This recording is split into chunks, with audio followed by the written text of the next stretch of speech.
Salut, moi c'est Scandis Cariote. Je vous invite comme ça à regarder le tout nouveau tutoriel que j'ai fait pour un générique de télé-réalité bien connu au Cameroun sur le nom de Fashion TV. Sans trop plus tarder, regardons le générique et on se prend juste après.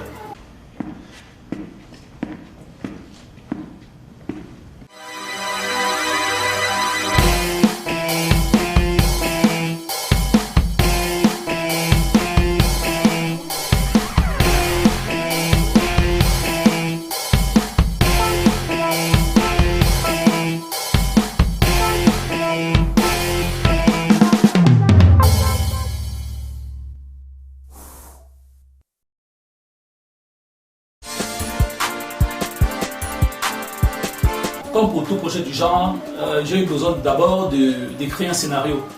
Et le scénario raconte l'histoire d'une James Bond girl, entre parenthèses, qui se déplace dans une salle vide et traverse les objets flottants. Comme pour objets flottants, j'ai eu besoin des objets de mode, à savoir les peignes, les ciseaux, les brosses à cheveux, les séchoirs et tout ce qui va avec.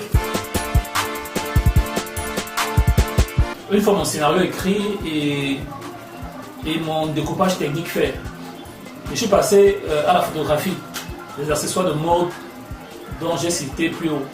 La photographie de ces accessoires de mode m'ont servi à modéliser ces objets. Parce que dans le scénario, il est prévu que les objets flottent dans l'espace.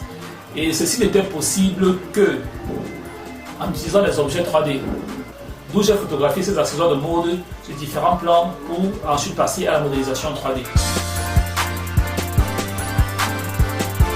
Pour ma modélisation 3D, j'ai eu besoin du logiciel Blender, qui est un logiciel dans lequel je suis à l'aise. Quant à vous, vous pouvez utiliser un logiciel de votre choix, à savoir Cinema 4D, Maya, 3ds Max ou encore Houdini. Pour pouvoir mapper mon objet ou encore texturer mon objet, je l'envoie dans le UV Editing de Blender. Après avoir défini les coutures, donc là ce sont les différentes coutures de mon objet, vous verrez les différentes projections là. Et là j'ai cette illustration que j'ai fait à partir d'Illustrator. Et comme vous pouvez le remarquer, tous ces objets sont appliqués sur une transparence. D'où la texture ne sera pas, ces parties-ci ne seront pas affectées par une texture que ce soit. Là c'est la base de mon objet qui est ici. Cette partie-ci, c'est son couvercle. J'ai défini ça en un seul objet. Et ces objets ont leurs différents matériaux. Pour ceci, j'avais besoin d'un fond vert.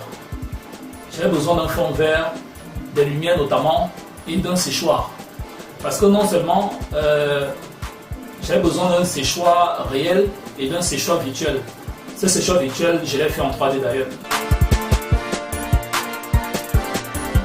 Une fois que le shooting a été fait, je suis passé au montage de mon générique. Et pour ce faire, j'ai eu besoin de Premiere Pro.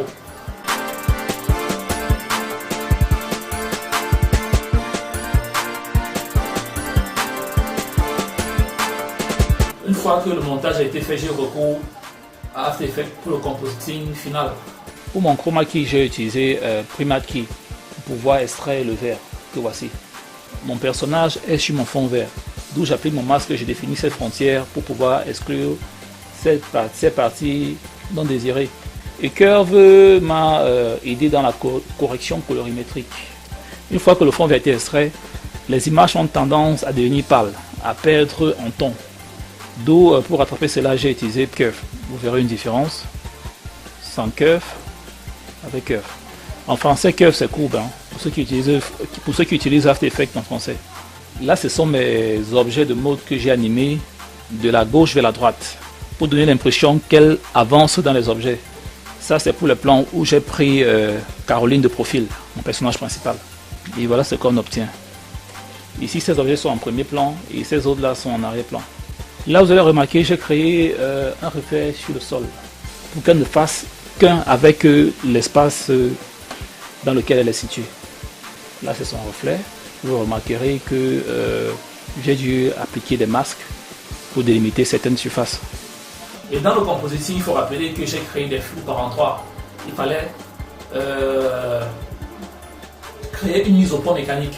Vous avez l'impression que La mise au point est par moment faite sur les objets et sur l'héroïne de notre générique. Pour la partie illustration, j'ai eu recours à Illustrator.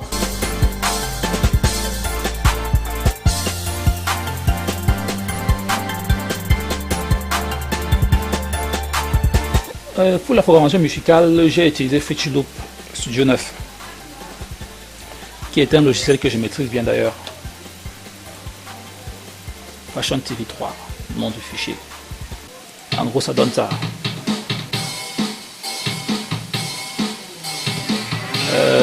Là, il y a un petit problème. Certains instruments ne sont pas activés. Ça, c'est un peu l'un des défauts de cette banque de son qu'on appelle hypersonique. Je pense que ça va aller.